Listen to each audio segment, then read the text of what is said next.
water, wade in the water, children, wade in the water. God the troubles of water. Who's that young girl dressed in red? Wade in the water. It must be the children that Moses led. Go, young dressed in the water. Wade in the water. Amazing panelists this afternoon. And we're going to be succinct, bring the message to you direct. So by the time you get through dessert, we may be walking out the door. How's that? First and foremost, and I don't, there we go. First panelists, and they may be a little out of order, but they know where they're going to sit in the whole 9 yards. However, a long term and probably one of the original members of the Regional Chamber back in 1999, this particular business has really stood the test of time because they were there before we were there. But since we've been there, there's not been a time where they have not been a devoted, supportive member.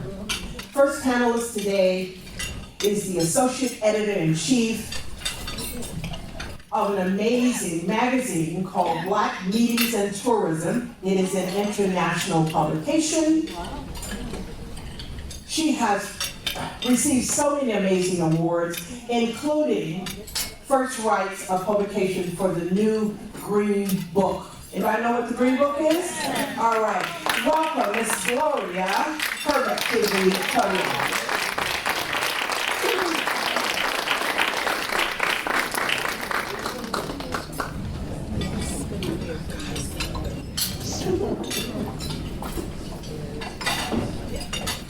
Thank you so much.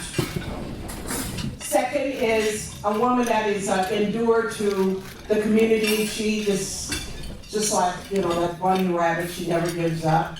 She is a business director in charge of a lot of stuff, especially small business, with Southern California Edison.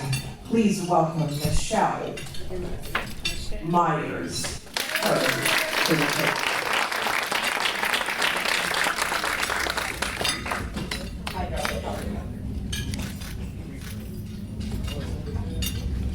And that young lady that was in a rush a moment ago saying rushing up, might as well bring her to the table as well. She has so many credentials among her. I was pleasure to serve on probably 3, if not 4 boards with her.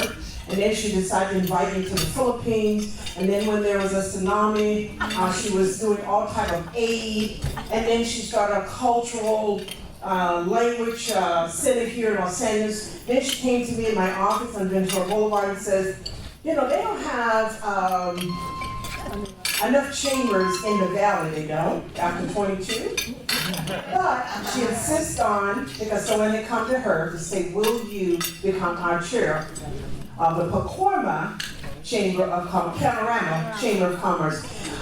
I could go a list of a number of things. Right now she's serving as the President and CEO of the Asian American Real Estate National Network. Please welcome Emily Roberts to the table.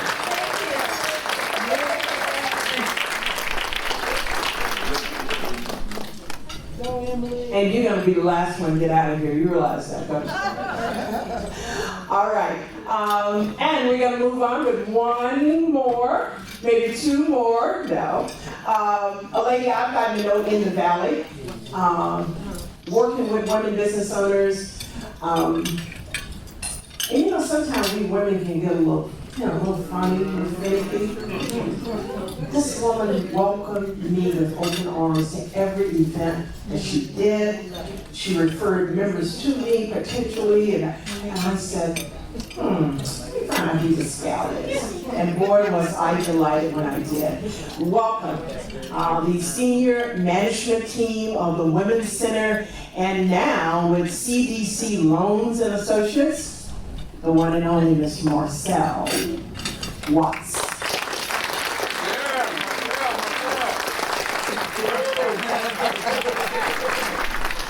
I don't know, her boss must have started outfit she came out in. Marcel said, I am all woman and I can do as I choose.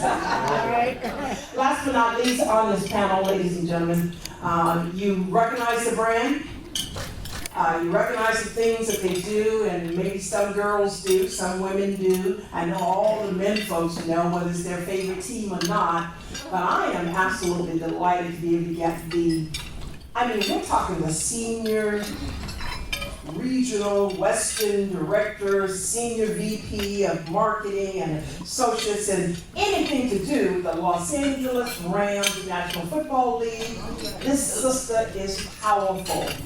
Please welcome the one and only, Miss Delana Atkinson.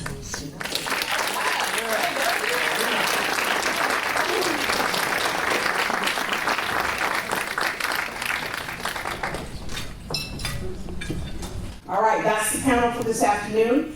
It's going to be pretty riveting. I asked Dr. Young to please go easy on these ladies, and she went silent on the phone, and then all of a sudden she said, "Can I call you right back, Madam Townsend?" And of course I haven't heard the answer on that, so ladies, you're on your own. Let's welcome our moderator, the one and only Dr. Barbara Young, host, TV, radio, international, all that and then some. I adore her, friend for life, membership for life. And we got to see she doesn't look like a speckle anything anymore, and she's all the way back to us. We love you dearly, darling, Dr. Barbara Young. Let's give it up for Madam Townsend.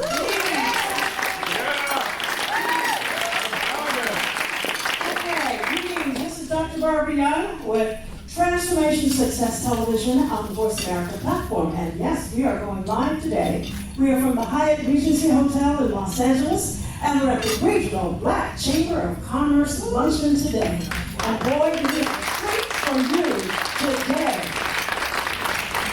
It's my honor to serve as your moderator for this afternoon's program. You ladies were specifically chosen this afternoon for the grilling test. No, not really. But basically, I want to thank you all for taking the time and sharing your expertise this afternoon with the guests and the audience. And what I'd like to say to all of you is that when the panelists are finished sharing their ideas and answers to the questions I'm going to ask them, that if you have questions, we will have time for one or two questions. So you can get your questions maybe together as you're hearing them share. And as Madam Townsend has already given their bios, because I was going to share a little bit more about them, but I won't. But one of the things I want to start right out so that we can be succinct, expeditious, and get you out on time. I guess I don't really need to remind us that women all over the United States, we have high-level positions in the United States for many, many women, but it's still very grim.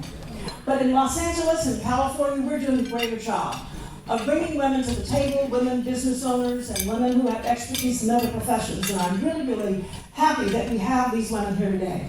Many, many women have risen to the top, and now not being afraid to share their ideas and share their stories and their journeys of success. And that's what my show is all about, transformation for success. And it's about people who are able to share their journeys, their struggles, their setbacks, their obstacles, but more importantly, what are some of the strategies that they use for success? So ladies, you're all going to have the same questions. And I'm going to ask this first question, and you have your mics ready. We have two mics. So I want to make sure that, on this end and put it in the middle so you can share.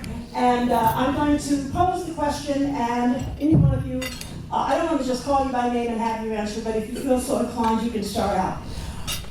One of the things I think is so important is to know what are some of the leadership lessons, or what is the one leadership lesson that you have learned during your career? I have, first of all, want to thank Natalie MC, not just for this opportunity to share with you, but just for her uniqueness, the spirit that she brings, the friendship that she offers all of us, and I really want to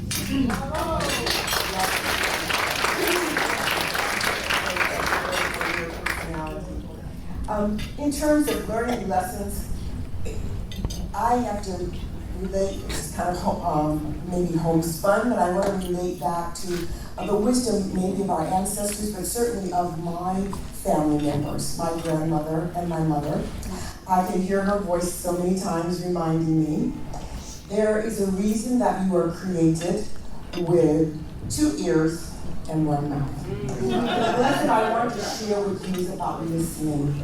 In our earlier sessions, someone talked about knowing the need, recognizing the need, but many times we don't hear what people are saying to us. So I'd like to encourage you. It's been a great help for me in my experience in journalism, but in life as well, to learn to listen.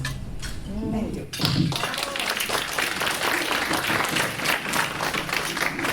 Thank you again, Madam Townsend, and congratulations on your 19 years as well. Thank you. And the information I want to give you is that if you are in leadership, I know that I am a leader, a servant leader.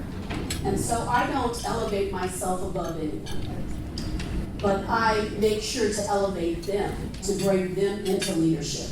So being a leader is making your copy, is making someone exactly or even better than you can be. And if you can do that, that is an excellent leadership. Thank you. First of all, I am the adopted sister of Madam Townsend. I like this. Oh, see the likeness, really. I am so grateful for being in her life. And our Congresswoman, Dan Watson, you are really a model. You really are a model. Really, I follow you. And thank you for supporting the Asian community, especially the Filipinos, because she was the one who pushed our textile industry to come into America. And thank you forever. I have so much people to thank. Miss Madam Townsend is such a role model. See, that's the leadership. Yeah, right. Be a mentor, and for me, I surrounded myself with mentors and coaches. Because being a leader, you must follow first. And then when you follow, you became a leader. You are going to be a sample to the people who wants to follow you. Yes. I'm very coachable. Very coachable. Just tell me to jump. Okay, I'll jump. I'll jump. And every time she would call me and say, Emily, we have to do something. Oh yes, we do. Let's go. And that's very important in leadership. You follow and you internalize what your mentor and your coaches are telling you, and then voila, you'll be a leader in the future. And the people follows you. The young generation follows you. Is that amazing? Yes. We are here. There's a purpose why I met you. Because I've been in your surroundings. I've been here because of Madam Townsend.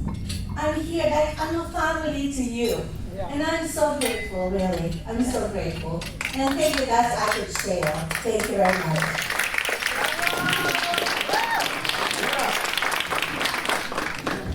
Hello everyone, my name is Marcia Watts and I'm from CBC, Small Business Finance. I've worked in the nonprofit industry for over 20 years for a lot of different organizations, starting out with the Brotherhood Crusade, RAND Corporation, which is a research and development company in Santa Monica, VEDC, and now I'm with CBC, Small Business Finance. And over the years, what I've noticed and what I've done is just to maintain my integrity no matter what position I go into and who I work with. Like, don't change who you are, and people will respect you for your authenticity. Authentic self. Don't change. Don't think because you're in the room with this person or that person that you made it somewhere and that you can treat other people less. So that's what I feel like leadership is: having the integrity and maintaining yourself and just keeping the respect of yourself, and others should and will respect you.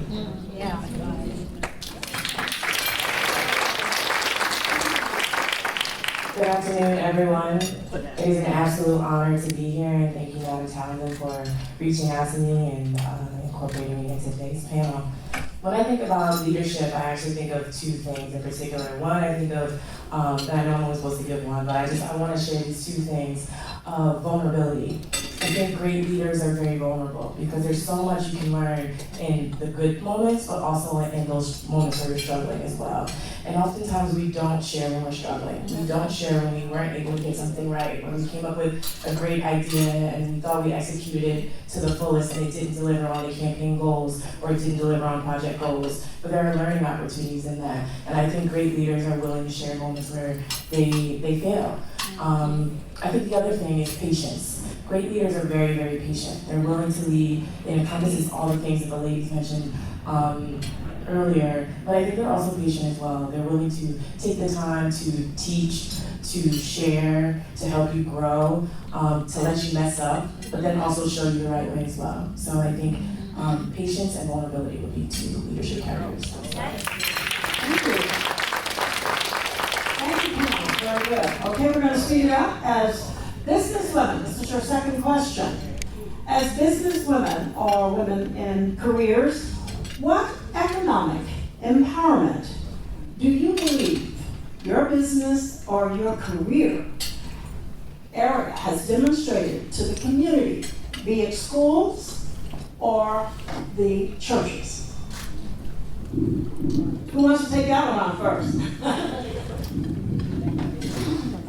Well, I'm an outreach manager for Southern California Edison, and I specialize in faith and nonprofit customers.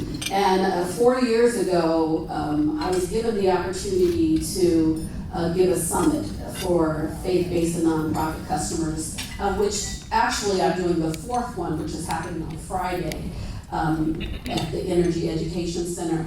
But it gives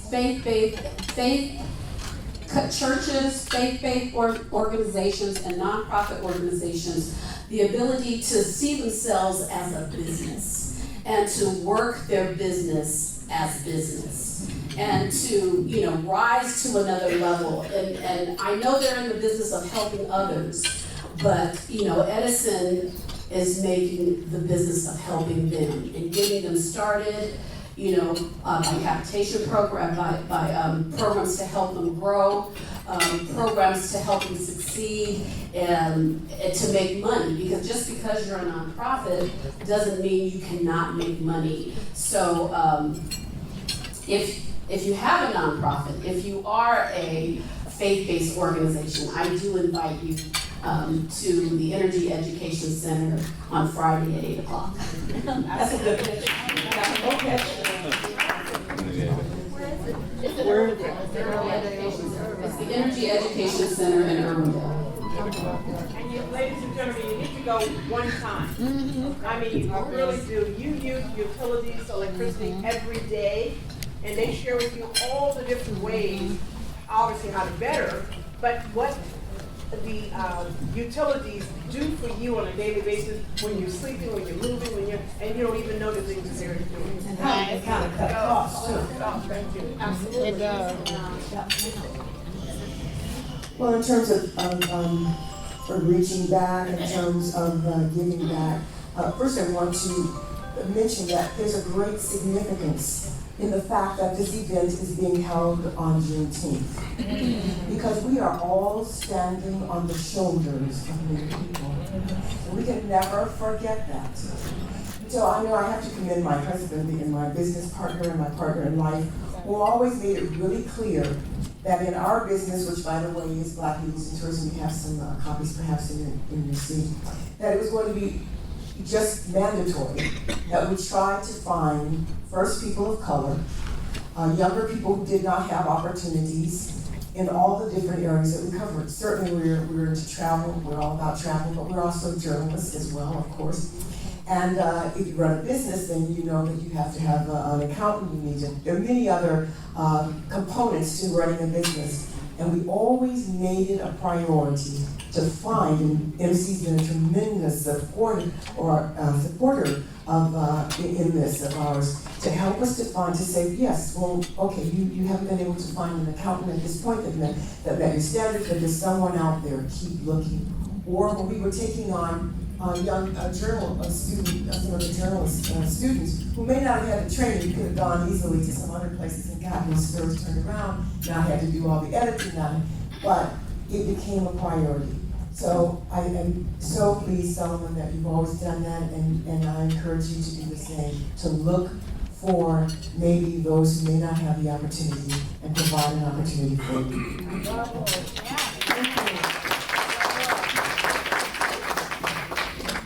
All right, we're gonna speed it up a little bit, I got a couple more. Yeah, for economic, thank you very much. Economic empowerment, as I was really inspired in increasing small business opportunities. So when I reached out to our Madam Thompson, I said, there's no Chamber of Commerce in this area. I really want to found one, because the Panorama area in Koima, they have a lot of small businesses, like, the hair, the salons and all that stuff. Didn't have any support at all. So by founding Panorama Chamber of Commerce and giving education to the community, it will help eradicate their poverty.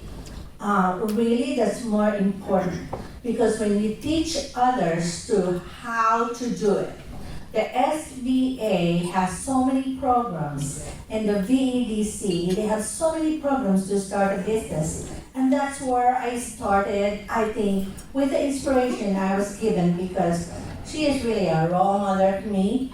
And so I said, how am I going to give back to my community?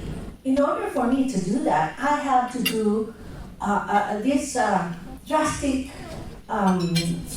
action in order for me to give and teach and share how I become successful in my business. So I think this economic impact of what the chambers, all of the chambers are doing, is such a tremendous effort and impact to our communities. I think they are the tool, and that's why there's a reason for God for us to meet together. Because there's a leader there, Madam Thompson, that's really putting her heart also to really put together all the chambers of commerce. Hey, do your job. Do you want to make a difference? Then do it. And that's, I really like poverty. We could help poverty eradicated because of the chambers of commerce. Do you believe it? Yeah, thank you. Thank you. So, what I bring to the table to the community, especially women, trying to empower them economically, is resources.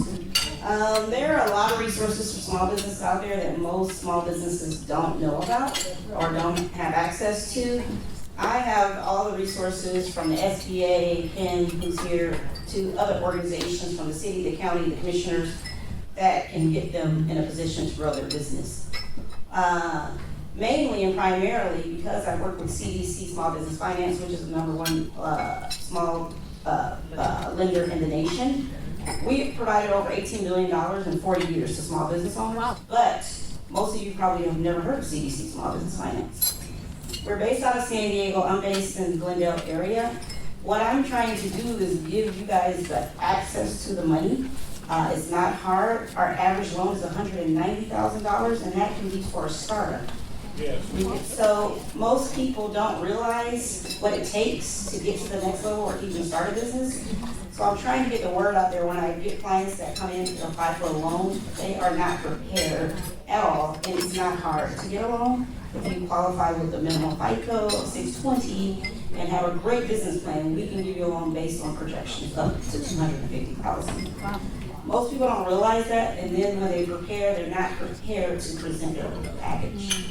So my resource to empower the women and minorities in particular is to give them the information needed to grow or start their business. And I'm trying to spread the word because I've been seeing the lack of financing. Black women are the #1 growing group of entrepreneurs in the nation, but they get the least amount of financing. And it's partially because they don't know how to apply for a loan, and they don't try because they're afraid they're gonna get declined. CDC, 9 times out of 10, they will never meet you face to face. Everything's done electronically, notarized. So it's not more of a personal thing, it's more of how you present your package, and a good package. So that's one of the resources that I'm trying to get to the community. I'm targeting the Los Angeles, South LA area to get the word out. And I'm just hoping that people take heed and try to get some of the financing that we have available. The organization was started based on a relationship with the Urban League in San Diego, and he started the CDC. So the goal was to help the low-income, low to moderate income communities, and that's our goal to do that in LA. And that's what my goal and my empowerment is to the community.